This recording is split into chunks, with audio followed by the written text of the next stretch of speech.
पहलवान बूंदी महिला महाविद्यालय से मैं असिस्टेंट प्रोफेसर साधना नागर पहलवान बूंदी ग्रुप ऑफ कॉलेज के यूट्यूब चैनल पर आपका स्वागत करती हूँ। मैं इतिहास विभाग से बीए सेकेंड सेमेस्टर का प्रश्न पत्र लेकर आई हूँ। मध्यकालीन भारत का इतिहास 1206 से 1757 ईस्वी। आज हम तुगलक वंश के बारे में चर्चा करेंगे।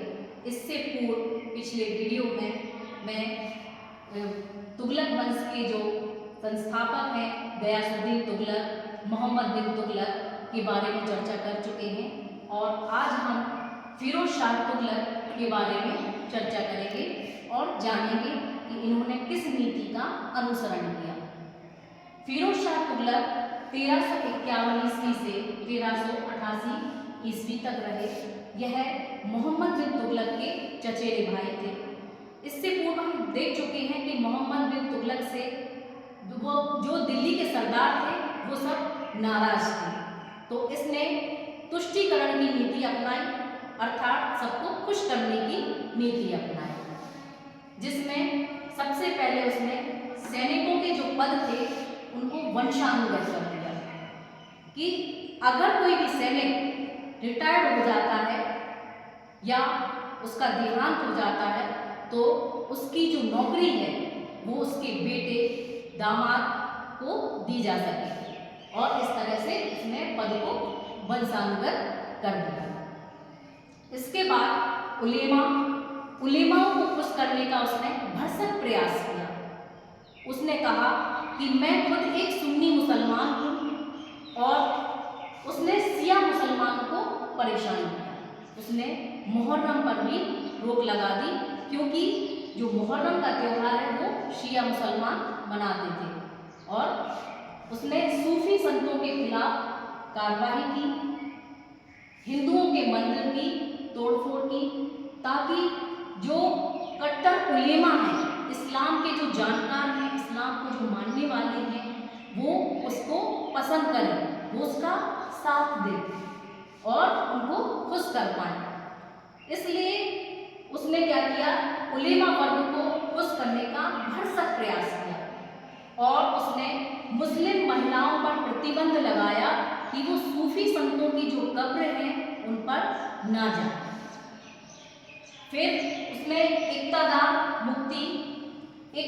जो होते थे और उस प्रथा को भी वंशानुगत कर दिया कि एक इक्तेदार जो वहाँ का मालिक है, उस भूमि का जो मालिक है, उस भूमि के टुकड़े का जो मालिक है, उसका पद भी उसने वंशानुगत कर दिया कि एक इक्तादार के बाद उसका पुत्र, दामाद या पुत्री जो भी होगी वो उसका मालिक रहेगा, इक्तादार रहेगा।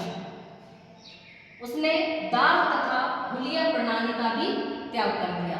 जैसे कि हम पिछले वीडियो में देख चुके हैं कि दाग तथा हुलिया प्रणाली का जो प्रचलन जो जिसने किया था वो अलाउद्दीन खिलजी ने किया था, और उसने इस चलन का इसलिए किया था कि भ्रष्टाचार को रोका जा सके। कि जब सर्वे होता था तो उस पर क्या करते थे कि घोड़ों पर एक चिन्ह लगा दिया जाता था, जिसे दाग तथा हुलिया प्रणाली कहा गया। तो अगर जब सर्वे होता था तो कोई इक्तादार दूसरे घोड़े को अपने वहां पर ले जाके उसका सर्वे ना कराते।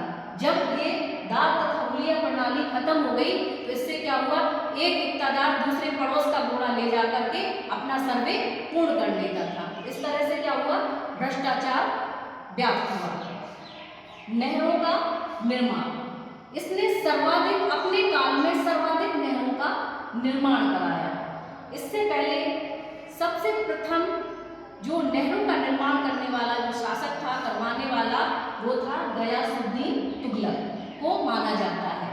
इतिहास में गयासुद्दीन तुगलक को ही नहरों का निर्माण कहा जाता है, सबसे पहले नहरों का निर्माण करने वाला कहा जाता है। फिर आते हैं कि फिरोज शाह तुगलक ने किन शहरों की निर्माण करवाया, किन शहरों का निर्माण कराया। इसने 300 शहरों का निर्माण करवाया, जिसमें जौनपुर, फतेहाबाद, हिसार जो प्रमुख हैं, और इसमें फिरोज शाह, फिरोजाबाद, ये कई सारे शहर हैं। इस तरह से उसने 300 शहरों का निर्माण करवाया। फिर आता है अशोक स्तंभ। अशोक स्तंभ टोपारा जो हरियाणा के पास है, मेरठ जो यूपी में है, यहाँ के अशोक स्तंभों को वो दिल्ली ले गया और उसने कहा मैं इसे दिल्ली ले जा रहा हूँ और इसका मैं अध्ययन करूँगा, इसको पढ़ूंगा। लेकिन इनको अशोक स्तंभ जो प्राकृत लिपि में है उसको पढ़ने में वो असमर्थ रहा और उसे पढ़ ना सका। फिरोज शाह तुगलक ने 1351 से 1388 ईस्वी तक तुष्टीकरण की नीति का अनुसरण किया और इस तरह से वो अपने कार्य में सफल रहा। धन्यवाद।